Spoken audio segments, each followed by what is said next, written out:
Assalamualaikum warahmatullahi wabarakatuh. Salam entrepreneurship. Oke teman-teman, kembali lagi di channel Kang Lepot. Dalam video kali ini saya akan sharing mengenai usaha kecil, dimulai dari pengertian usaha kecil, tips-tips memulai usaha kecil, dan juga jenis usaha apa yang kira-kira cocok di masa pandemi corona ini. Tapi sebelum itu teman-teman, sebelum saya lanjut ke pembahasannya, silahkan like, share, dan subscribe di channel Kang Lepot. Jangan lupa tanda loncengnya, dan juga ditunggu komen-komennya.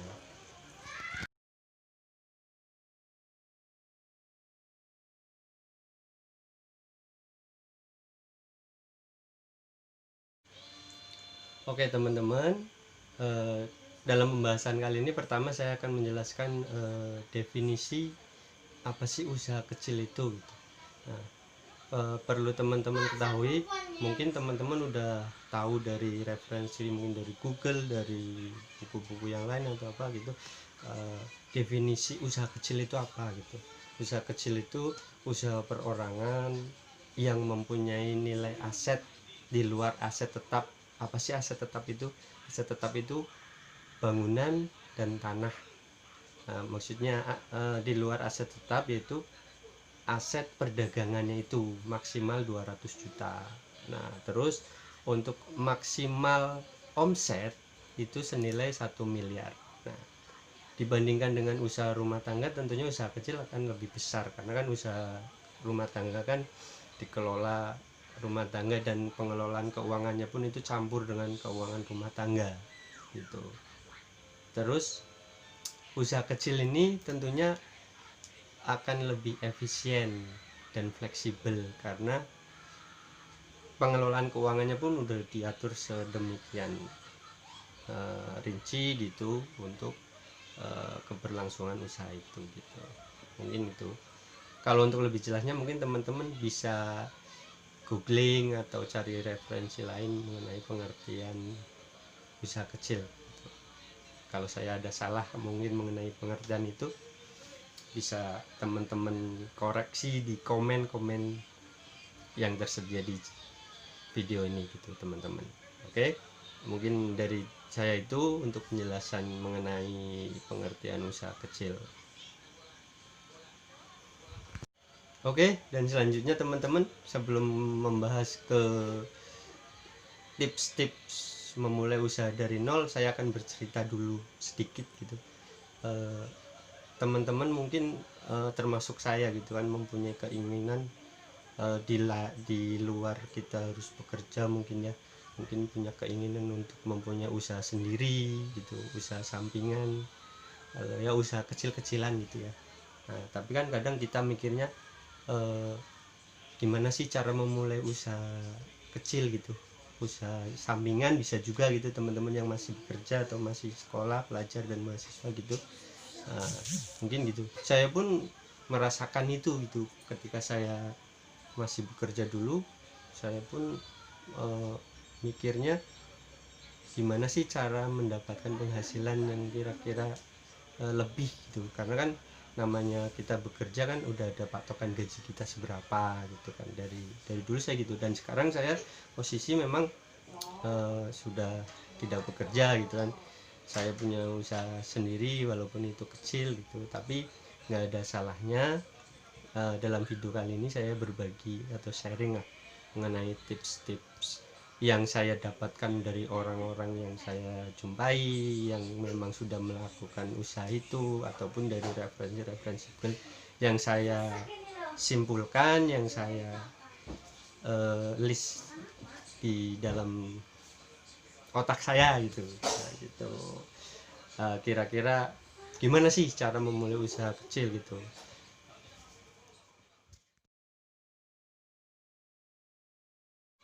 Oke teman-teman, sekarang saatnya gimana sih cara memulai usaha dari nol. Nah, ini saya dapatkan dari referensi blog orang-orang yang sudah menjalankan usaha ataupun yang langsung ibaratnya berinteraksi dengan saya tanya-tanya gimana sih cara memulai usaha itu, gimana sih gitu, biar ibaratnya kita semangat gitu, biar kita nggak cepet down gitu. Nah, yang pertama adalah punya impian, itu yang penting. Nah, teman-teman pernah nggak punya impian? Nah, impian ini beda teman-teman sama mimpi. Kalau mimpi itu orang tidur, kalau impian itu orang nggak tidur gitu. Nah, gitu. Jadi kita harus punya impian kita apa gitu. Pada saat kita bekerja, kita pengen punya usaha kecil, oh iya kita pengen beli ini gitu. Atau kita pengen penghasilannya lebih gitu. Nah, jadi seseorang itu kalau mau memulai usaha harus punya impian. Nah, punya impian yang tentunya impian yang positif gitu ya, impian yang positif. Dengan usaha itu kita bisa menafkahi keluarga dengan yang lebih baik gitu kan, ibaratnya gitu. Nah, kalau kita mimpi terus kan kita nggak bangun-bangun, yang ada kita terus tidur gitu kan, gimana mau menjalankan usaha itu gitu kalau kita terus tidur gitu. Teman-teman ingat nggak quotesnya almarhum Bob Sadino? Nah, Bob Sadino itu kan pernah ngomong gini, jadi ditanya gitu sama orang, kira-kira usaha apa sih yang paling baik gitu. Jadi usaha yang paling baik itu usaha yang dijalankan gitu, bukan yang ditanya terus gitu. Nah, teman-teman bisa cari itu di Google itu. Nah, itu sih teman-teman, yang pertama kita harus punya impian. Nah, impian dan impian gitu.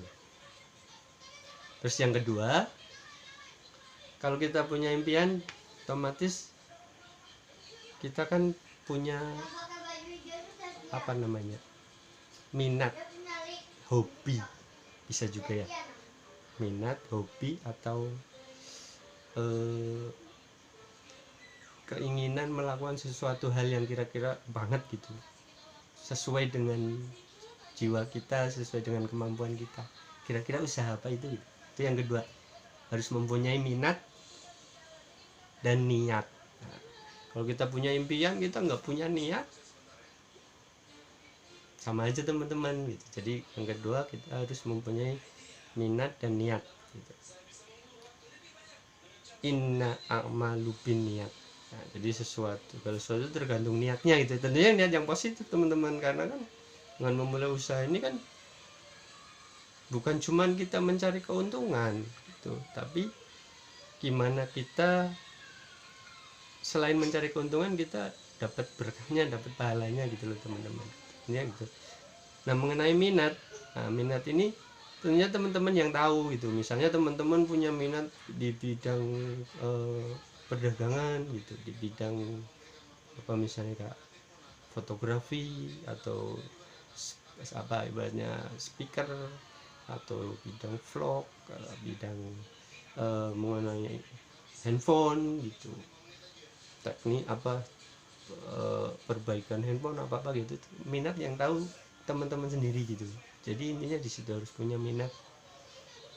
Kalau nggak punya minat, kita cuma ibaratnya ngikut-ngikut, oh ya orang itu usahanya ramai gitu, usaha apa sih, usaha sembako apa gitu. Jadi kita ngikut tapi kita nggak tahu triknya gitu. Ya di situ teman-teman harus punya minat dan niat yang sesuai dengan kemampuan kita gitu. Ini di situ. Oke teman-teman, paham ya? Yang pertama tadi punya impian, jangan cuma bermimpi, laksanakan. Terus yang kedua punya minat dan niat. Terus yang ketiga teman-teman,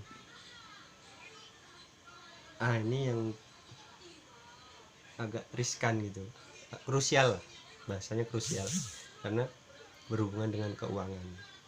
Nah, seperti yang di penjelasan awal saya tadi itu mengenai apa sih bedanya usaha rumah tangga dengan usaha kecil kan gitu kan. Kalau usaha rumah tangga kan pengelolaan keuangannya kan masih campur aduk dengan kebutuhan rumah tangga gitu. Jadi pengelolaannya kurang rinci. Jadi ketika kita perlu misalnya buat beli kebutuhan rumah tangga, ya diambil dulu dari modal itu gitu. Nah kalau usaha kecil ini lain teman-teman, jadi harus dibedakan antara keuangan yang untuk usaha dengan keuangan untuk rumah tangga, intinya di situ.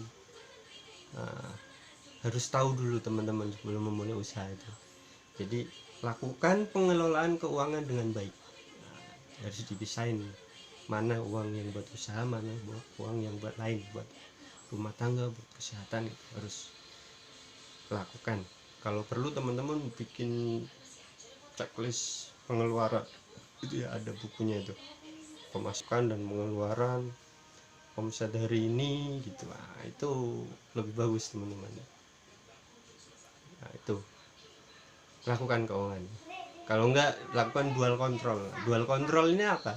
Teman-teman melakukan, karyawan melakukan, atau mungkin istri teman-teman gitu, atau orang tua teman bisa melakukan cross check gitu kan mengenai pengelolaan keuangan ini. Jadi keuangan itu harus memang krusial sih, karena kan kita belum tahu nih memulai usaha ini omsetnya per hari itu berapa, keuntungannya berapa. Kalau kita cuman oh ya omset dari ini kita ambil semua, kita nggak tahu nih, nggak dirinci modalnya berapa. Nah itu teman-teman, makanya keuangan itu sangat krusial dan itu harus diawasi benar-benar. Nah itu. Terus yang keempat, ini juga penting teman-teman, menentukan jenis usaha. Menentukan jenis usaha ini seperti kembali lagi ke yang nomor 2 tadi, itu sesuai dengan minat dan potensi atau ketertarikan panjenengan semua mengenai usaha yang akan dijalankan atau didirikan. Jangan asal meniru usaha orang yang kita ibaratnya mungkin ya karena teman-teman punya uang lebih gitu, tapi bingung mau usaha apa sih gitu. Terus teman-teman tanya sama teman-teman sekalian gitu kan, atau sama keluarga, usaha apa sih yang sekarang lagi viral, lagi booming, lagi trending top gitu ya. Mungkin usaha ini gitu, tapi kan teman-teman belum tentu tahu selahnya, terus gimana prosesnya gitu. Kalau menurut saya pribadi sesuai yang ini, teman-teman tuh harus tentu ini jenis usaha apa gitu, tapi jangan lama-lama.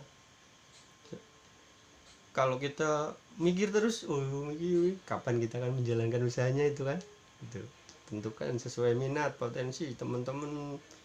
Hobi menulis artikel, bikinlah blog, itu pun bisa menghasilkan uang kan gitu. Itu akan lebih kecil malah modalnya, cuman laptop atau komputer atau HP gitu, kita menulis artikel gitu, terus atau fotografi, videografi gitu kan teman-teman, modal sekali seterusnya gitu kan. Tapi tentunya kembali lagi sesuaiin dengan minat dan potensi teman-teman sendiri gitu kan. Contohnya gini, tetangga punya toko sembako, wah dilihat laris. Teman-teman punya ibaratnya punya uang lebih lah kan, wah udah buka sembako aja gitu kan. Tapi kan teman-teman belum tahu selahnya atau memulai usaha sembako itu gimana gitu kan. Terus omsetnya kita belum tahu, tapi kita asal niru. Nah itu yang kadang-kadang kita akhirnya mandek di tengah jalan gitu, karena kita kan nggak tahu nya di situ. Selain kita harus cepat mikirnya jenis usaha, juga kita kan harus melihat potensi itu, potensi kita nih, kita mampunya di bidang apa sih. Kita di bidang IT, di bidang komputer, perbengkelan, atau ya macam-macam lah sesuai minat dan potensi teman-teman sendiri gitu.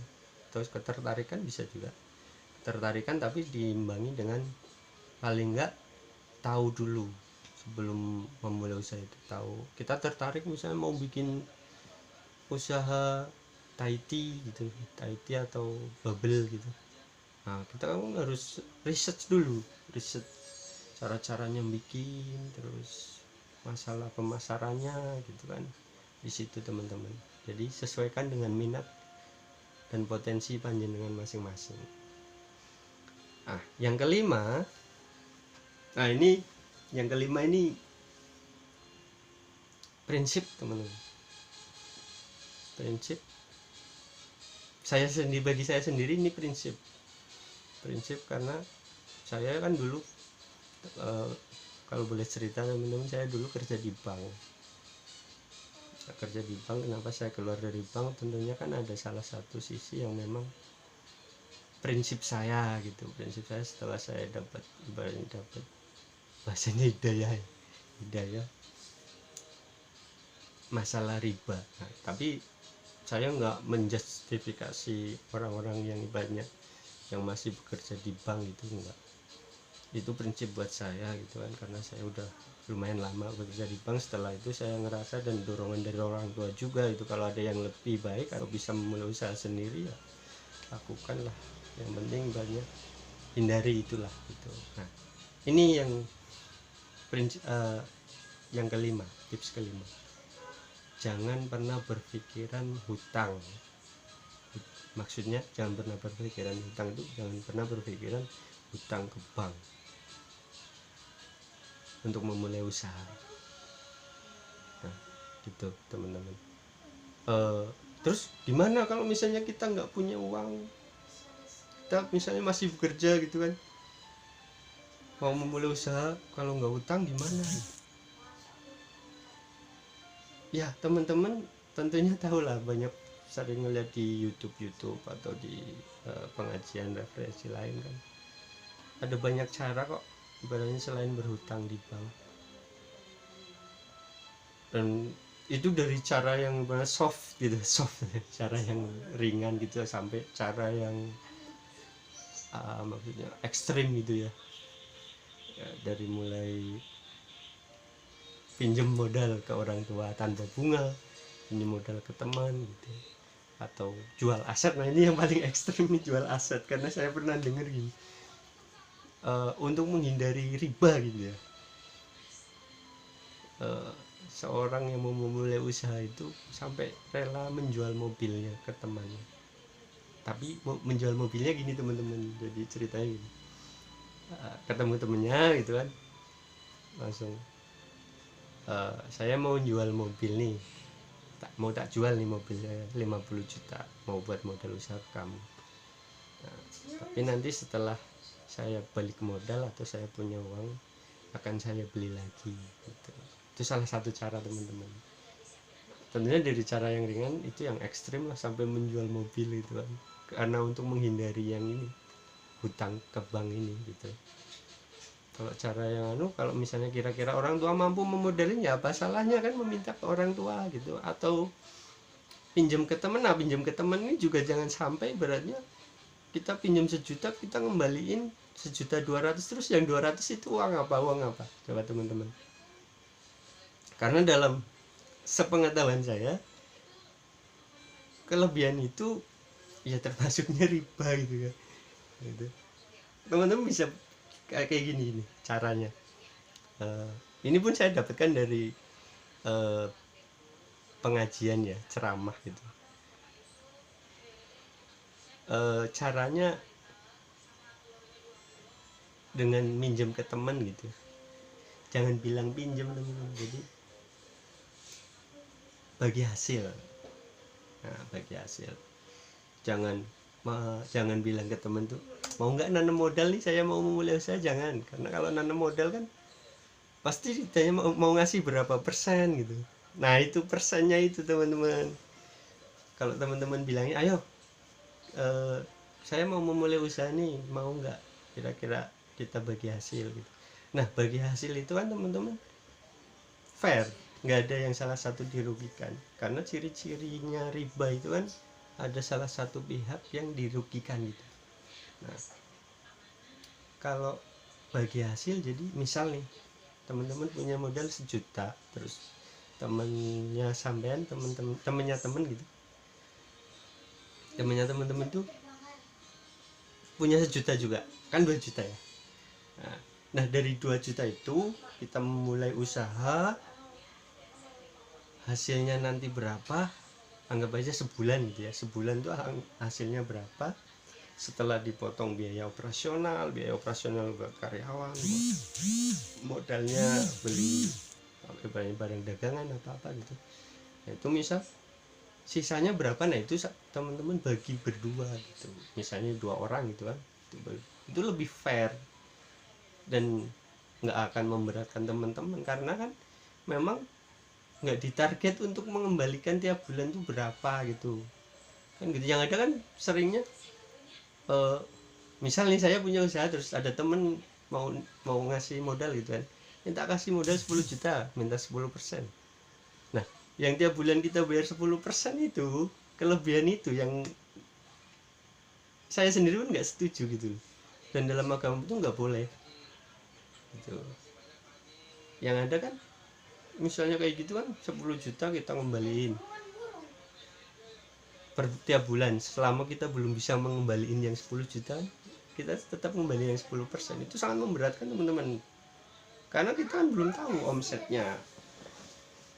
usaha kita itu berapa sih, keuntungannya berapa sih. Kalau misalnya dalam 10 juta kita keuntungan misal cuman 10% gitu ya, karena kan mulai awal gitu, kita merintis, otomatis kan kita cuman bayarin orang aja gitu. Nah ini situ masih banyak cara lah teman-teman, tentunya yang lebih berkah untuk memulai usaha itu. Nah itu intinya di situ sih, untuk memulai usaha jangan sampai berpikiran hutang itu, karena kita belum tahu nih omsetnya berapa. Dari segi agama pun saya sendiri gak cocok gitu ya situ. Itu pernah terjadi sama saya, soalnya saya mengalami itu sendiri. Saya pengen usaha dulu, usaha alat kesehatan pun saya rancang gini, saya pinjam uang ke bank kan 50 juta itu, 50 juta.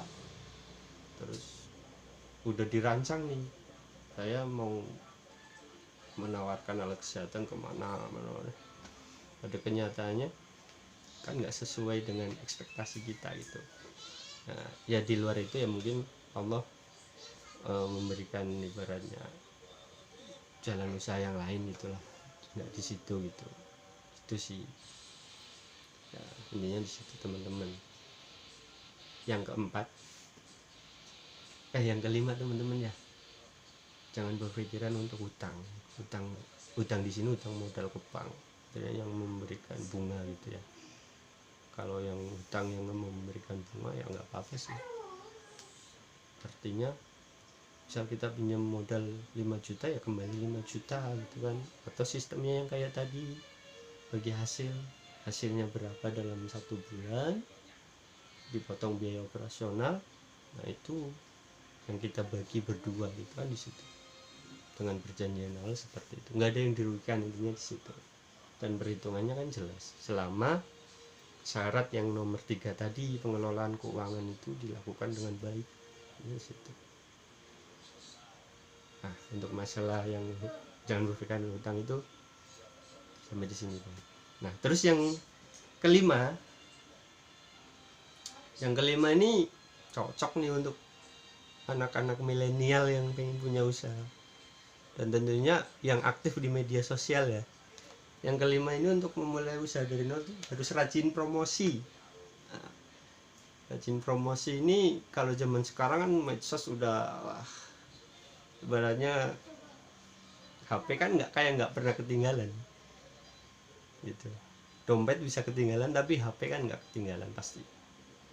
Nah itu rajin promosi teman-teman. Kalau tanpa promosi ya memang sih kan rezeki itu udah ditentuin gitu ya, tapi apa salahnya kan kita ikhtiar rajin promosi, dimulai mungkin dari keluarga, teman-teman gitu. Atau yang sekarang kan udah zamannya lewat medsos, WA, Twitter, terus Facebook, Instagram. Promosiin teman-teman di situ usaha-usaha yang memang mau dijalanin tuh, jangan malu di situ, promosi terus pokoknya, biarpun di komen apa gitu promosi. Nanti tuh juga dari sekian promosi yang kita lakukan otomatis kan pasti ada berapa persennya gitu kan yang mau nyoba gitu. Misalnya kita usaha apa warung makan, oh promosi dulu, promosi, sebar brosur. Saya sendiri ngelakuin itu teman-teman kemarin pas PSBB ya mungkin ya, pas mau bulan Ramadan ya. Oh itu sampai saya bikin brosur, saya bagiin door to door tuh ke perumahan-perumahan, ke instansi gitu, ke markas Brimob, ya pokoknya door to door lah. Saya, Bu, ini brosur saya mau, jangan berhenti promosi. Lewat WA pun, wah, apalagi teman-teman yang suka sama desain ya, desain grafis tuh bikin yang sebagus-bagusnya lah, yang kira-kira orang tertarik. Tapi jangan sampai gini teman-teman, kita asal ambil nih gambar dari Google misal, ternyata nggak sesuai dengan, misalnya kita kan kayak saya sendiri itu warung nasi goreng gitu, nggak sesuai dengan yang tersedia, yang realnya gitu di kita, itu jangan sampai. Oh itu orang pasti cuma sekali aja teman-teman, sekali pesen gitu, besok lagi udah enggak. Nah itu promosi yang jujur dan rajin, konsisten. Kalau teman-teman nggak mau pakai brosur kan, kalau pakai brosur kan bikin terus difotokopi atau dicetak gitu kan. Tapi yang paling mudah mungkin lewat media sosial. Teman-teman punya grup WA, grup Facebook, atau di grup-grup di Facebook itu ada grup jual beli apa gitu, teman-teman ikutin aja, promosi intinya.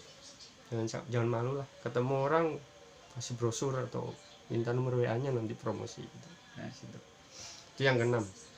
Nah yang ketujuh nih, penting jaga kualitas produk, kualitas pelayanan. Mungkin yang mau memulai usaha jasa itu pelayanan harus nomor satu, karena kan jasa.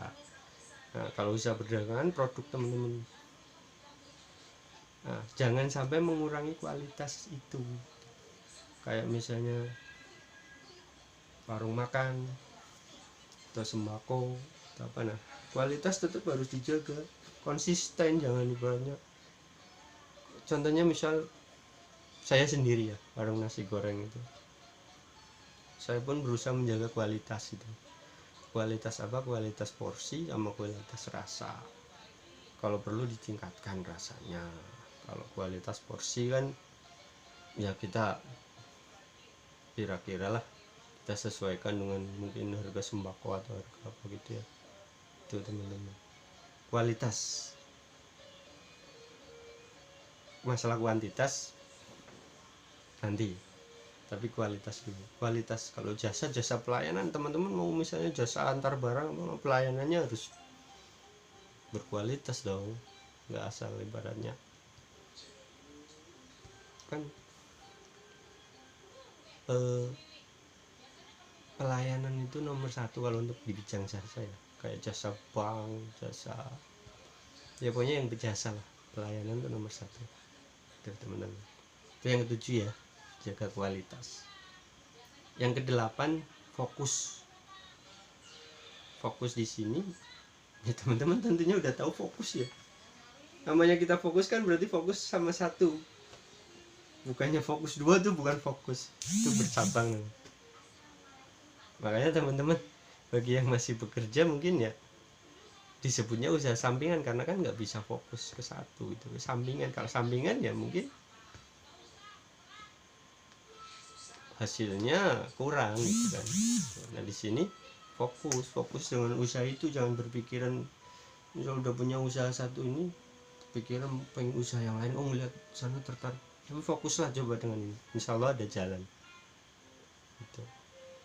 Fokus gimana cara mengembangkan usaha yang teman-teman memulai, terus fokus di sini ya, intinya rajin promosi, juga kualitas barang, kualitas pelayanan gitu. Fokus, jangan mikir yang lain ya. Bismillah tuh, ayo kita jalanin usaha ini ya.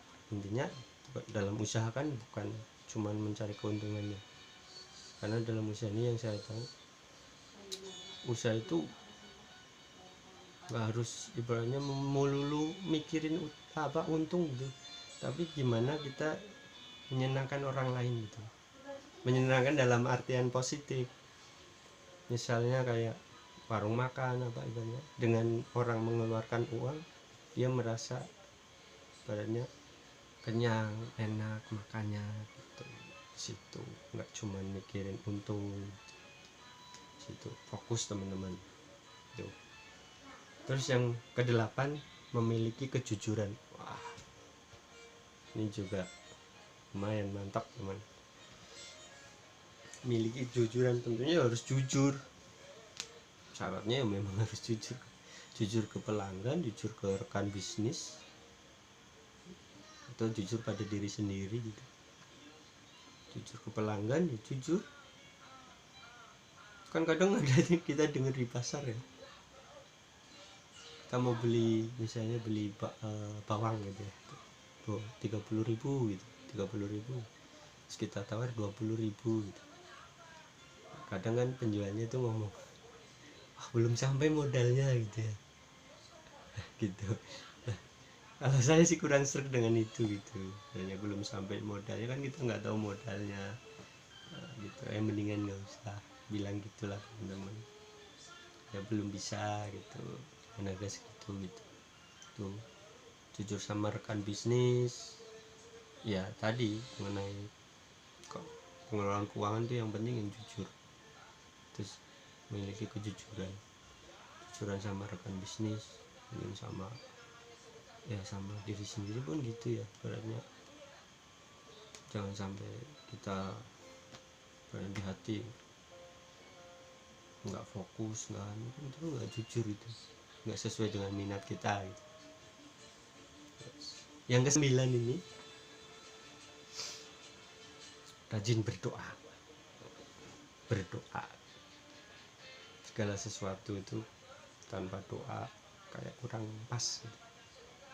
Kita mau memulai usaha pun harus berdoa. Doa di sini kan bukan cuma kita berdoa, ya Allah saya mau memulai usaha gitu kan. Berdoa itu ya diniatin gitu. Kalau saya sendiri muslim gitu, sholat, terus mungkin apa namanya itu, apa ya, pokoknya berdoa lah, doa zikir apa itu. Jangan lupa, kalau buat yang non muslim kan mungkin ada punya cara tersendiri untuk berdoa, untuk memohon gitu ya, gimana sih biar usaha ini berjalan berkah lancar ya, di situ berdoa. Yang terakhir teman-teman, wah ini cocok nih kalau dengan Yusuf Mansur, Ustadz Yusuf Mansur ya, rajin bersedekah. Nah, yang terakhir nih, rajin bersedekah. Sedekah itu kan nggak melulu kita harus ngasih uang, ngasih makanan ke orang, enggak. Kita kan memulai usaha dari nol. Sedekah itu kan, senyum kan sebagian dari sedekah. Kita sedekah ke pelanggan dengan senyuman gitu kan, oh iya itu penjual yang di situ ramah, senyum gitu, karena otomatis kan balik lagi gitu. Nah, itu jadi nilai plus bagi teman-teman kan. Sedekah teman-teman penting itu ya, kan sedekah kan dinilai dari besar hasilnya sedekah ya. Beratnya kalau saya sendiri sih tergantung dari usaha kita beratnya gini, tentunya tukang becak sama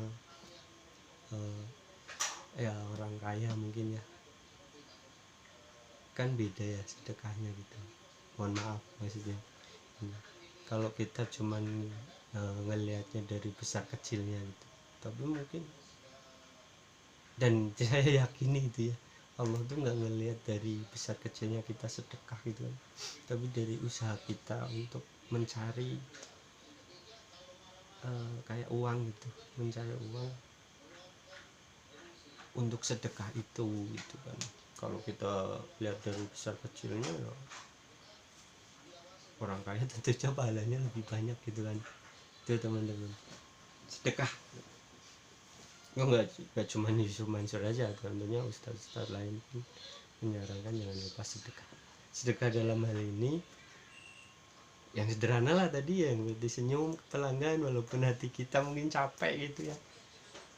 Memulai usaha dari nol gitu, terus omsetnya baru nih, usahanya masih sepi gitu kan, pasti ada rasa di hati, rasa ganjel lah. Tapi nggak apa-apa teman-teman, tetap senyum ke pelanggan gitu, sedekah. Terus selain senyum teman-teman, sedekah yang lain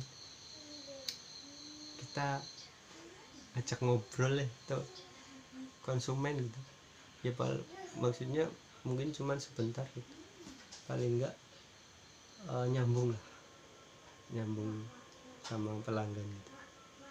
Misalnya pelanggan itu baru pulang kerja gitu kan, terus mampir ke tempat dagang teman-teman gitu, oh baru pulang kerja pak bu gitu, terus tinggal di mana gitu, terus kerja di mana gitu, terus otomatis kan menambah keakraban gitu, itu nilai plus teman-teman. Kalau misalnya mereka yang memulai, tentunya kan kita harus ngikutin gitu. Misalnya mereka kerja di mana gitu, terus ya sekarang nih banyak yang di PHK atau dirumahkan gara-gara corona ini gitu, terus kan kita harus ngikutin itu, ikutin percakapan pelanggan, jangan sampai banyak yang teman-teman omongin mah mengenai diri teman-teman ke pelanggan, jangan, tapi ikutin mereka mau cerita apa ya kita cobalah sebisa kita gitu, otomatis kan nyambung. Itu juga sebagian dari sedekah loh, kalau kita bisa memberi masukan ke mereka terima kan kita dapat pahalanya insya Allah gitu. Jadi itu sedekah, senyum, ikutin obrolan mereka gitu ya, sambil kita jualan kan. Kayak saya sendiri pun kadang berusaha untuk itu, saya sambil masak nasi goreng atau mie goreng itu saya coba memulai, kadang dari mana pak, baru pulang kak pak gitu. Terus atau yang misalnya baru pulang dari olahraga gitu, saya main badminton nggak pak gitu, jam berapa mulainya, oh iya pak gitu. Nah, itu di situ, jadi harus tahu pelanggan tuh ya, memang sih nggak semua pelanggan itu, tapi ya kita cobalah kan, karena kita kan nyari pelanggan pertama kan, usaha dari nol. Kadang kan juga saya sendiri ngalamin itu, nggak semua pelanggan santai, enggak, ada yang minta cepet-cepet gitu, kadang ya di hati juga oh ini orang gitu ya pengen cepet-cepet gitu, kan gitu. Tapi ya cobalah untuk senyum gitu, coba untuk sabar tuh, yang di situ nilai plus buat teman-teman lah gitu. Nah, mungkin itu teman-teman tips memulai usaha dari nol dari saya. Kalau teman-teman menemukan cara yang lain yang positif, boleh juga teman-teman komen di video ini gitu kan, biar perannya semakin tambah masukan yang positif kan, semakin bermanfaat nih buat teman-teman yang baru memulai usaha dari nol gitu. Tetap semangat, jalani dengan niat yang baik, berdoa, terakhir rajin bersedekah. Oke. Assalamualaikum warahmatullahi wabarakatuh. Salam entrepreneurship.